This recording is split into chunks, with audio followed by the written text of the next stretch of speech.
Okay, so what we have here is an Ashcroft pressure switch. Here's our terminal strip right here, where we're going to have our common, normally open, and normally closed terminals. Using our fluke, we're going to land our negative lead on the common terminal.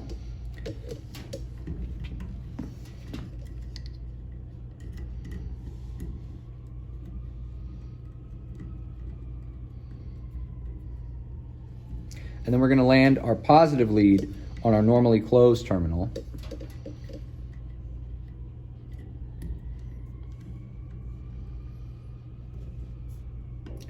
And we're going to be sourcing our pressure from our pump, our Fluke 718.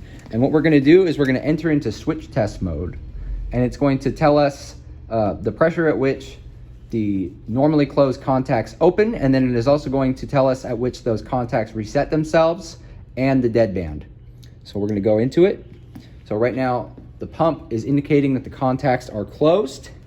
We're going to begin applying our pressure, and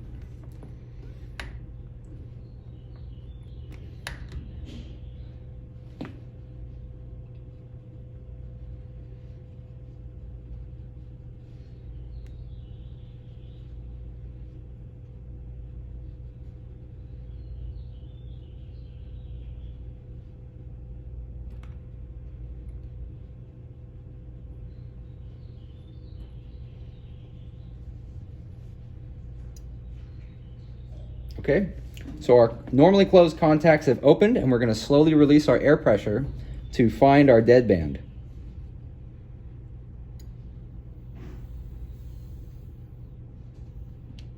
Okay, so now we're going to hit our test switch button, and it's going to tell us at which pressure the contacts opened and reset themselves and our deadband.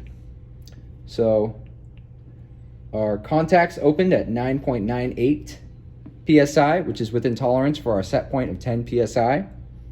They reset themselves at 9.79 PSI with a deadband of 0.19 PSI. And that's how you check the calibration on a pressure switch.